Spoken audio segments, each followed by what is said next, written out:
नमस्कार। नमस्कार। दिग्दर्शन असम में आपका स्वागत है। धन्यवाद। आप सुदूर मध्य प्रदेश से हैं जी। कैलाश श्रीवास्तव जी, आप संपादक भी है, पत्रिका के संपादक, समाचार पत्रिका के संपादक भी हैं। आप सुदूर मध्य प्रदेश अभी बंगाल में आए हैं शांति निकेतन में साहित्य के कार्यक्रम लेकर। आपको कैसा लगा?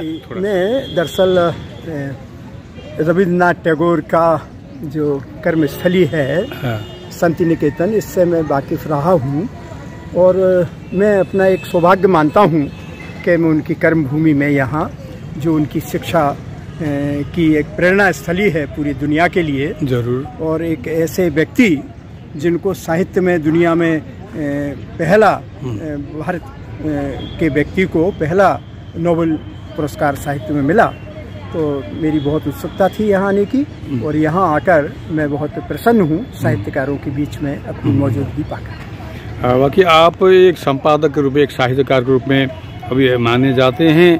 आपका निर्दलीय समाचार पत्र है जी। तो हिंदी में और क्या है, दरअसल हम एक दैनिक निर्दलीय निकालते हैं और साप्ताहिक निर्दलीय निकालते हैं। अच्छा। और दिल्ली से मासिक अंतर्राष्ट्रीय पत्रिका है हमारी, 33 देशों में जाती है निर्दलीय नाम से, वो निकालते हैं। और एक त्रैमासिक स्कूल शिक्षा, वो हिंदी और अंग्रेजी दो भाषाओं में आप ही संपादक? मैं ही उसका फाउंडर। कब से किया है, क्यों निर्दलीय नाम रखा हुआ इसमें? ये हमने 51 साल पहले 1973 में हमने इसकी शुरुआत की और मन में ये विचार आया कि इसका, पहले मैं काम करता था एक दैनिक जागरण नाम, आपने सुना होगा, तो उसका मैं साहित्य संपादक था और उसके जो परिशिष्ट साहित्यिक रहता था उस समय देश भर में ये परंपरा थी, वो खास तौर से संडे को अपना एक साप्ताहिक परिशिष्ट देते थे। तो ये जो जागरण है कानपुर से, झांसी से, भोपाल से और अब तो खैर दुनिया के सब जगह तमाम जो बड़े अखबार हैं उनमें उसका नाम है हिंदुस्तान, तो उसका मैं साहित्य संपादक रहा। लेकिन 1972 में जब जयप्रकाश नारायण भोपाल आए और मेरे मेहमान बने, तो उनके साथ सुबह जब मैं घूमने निकला तो मैंने उन्हें अपनी व्यथा बताई कि देखिए मैं संपादक हूँ और दैनिक अखबार में भी मेरा संपादकीय छपता है, लेकिन उसको जो मालिक है वो उसमें से कई अंश काट देता है। उसका कहना है कि आप, हमारे जो व्यावसायिक दृष्टिकोण है, आपका लेखन उसको प्रभावित करता है, आप ऐसा लिखिए जिससे हमारा कारोबार बढ़े, क्योंकि हमारा जो मुख्य काम है वो साहित्य नहीं है, हमारा व्यवसाय है।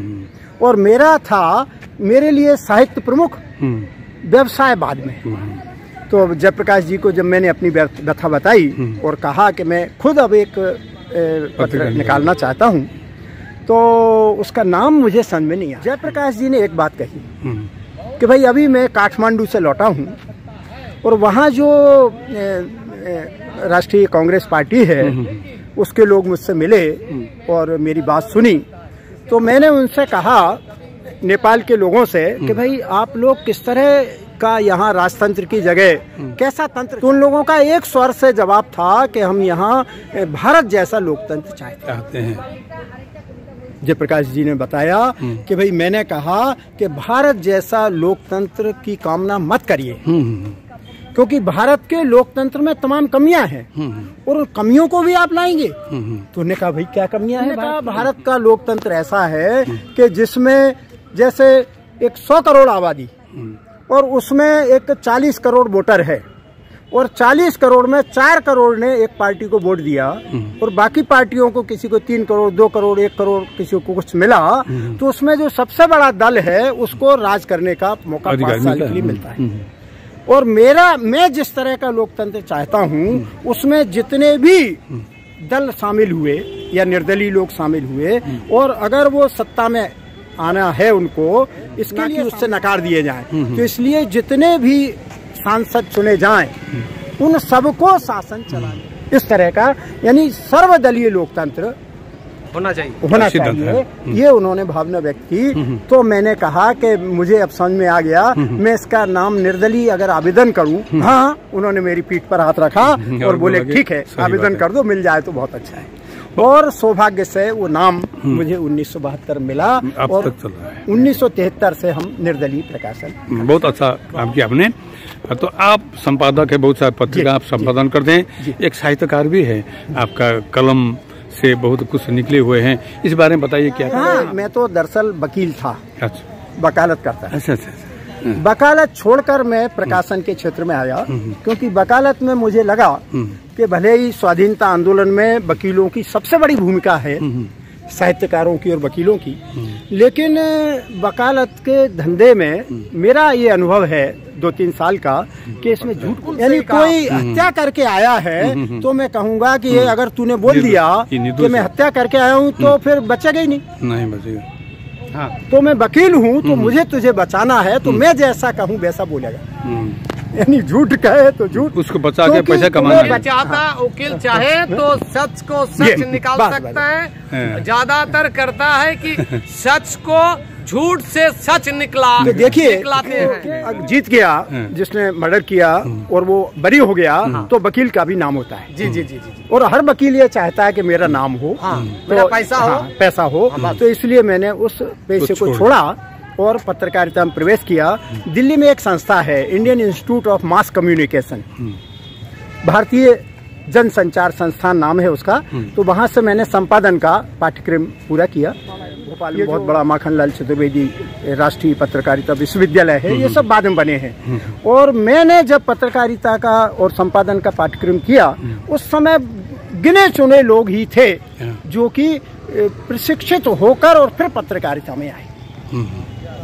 तो मैं इसमें आया और मेरा पिछले 52 वर्ष का ये अनुभव है का अगर साहित्यिक दृष्टिकोण है तो वो उसमें आज के जमाने की दृष्टि से व्यावसायिक रूप से सफल ना हो, लेकिन लोगों की दृष्टि में वो सफल है, वो लोगों के दिल में जगह बना लेता है।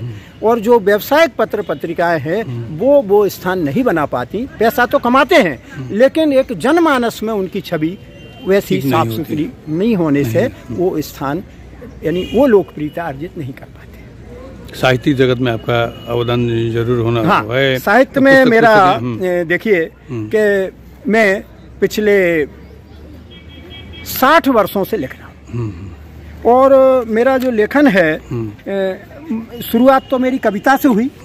और देखिए ये जो किताब है मेरी आदमी के गीत, हाँ, तो ये इसका जो पहला गीत था मैंने 1961 में लिखा था, 1961। यही है तो गीत इसमें है। हाँ।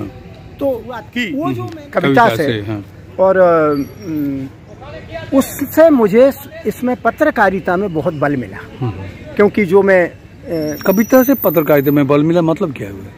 पत्रकारिता में इसलिए बल मिला कि साहित्यिक लेखन को मैंने चुना और मुझे जैसे दैनिक भास्कर अखबार ने मुझे वहाँ अपना साहित्यिक पत्रकारिता। आपके कविता में क्या कोई विद्रोह, कोई एतराज, कोई ऐसा कोई भाव है ना? हाँ। पत्रकारिता के बारे में मेरा ये भाव है कि पत्रकारिता निष्पक्ष होना चाहिए।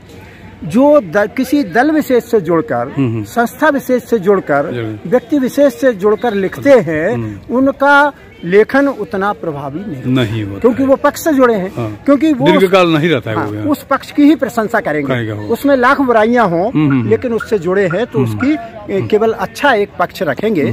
और जो निष्पक्ष है, निर्दलीय है, दल मुक्त है, वो सही भाव और निर्भीक है, निर्भय है, निर्भय निष्पक्ष और निर्भय भाव से जब वो लिखेगा। आज तक आपका कितना पुस्तक प्रकाशित हुआ है? क्या जी?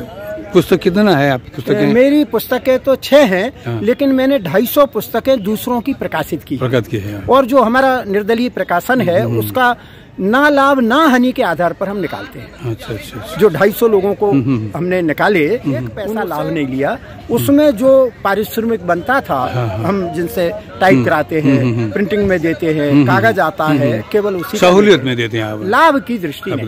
बहुत बहुत धन्यवाद दिग्दर्शन समय आपको फिर भी अभिवादन है। आप मध्य प्रदेश से हैं, यहाँ शांति निकेतन में आपसे तो कुछ साहित्य के बारे में, समाचार पत्र के बारे में, समाज सेवा के बारे में बातें हुई। आपको बहुत बहुत धन्यवाद। नमस्कार।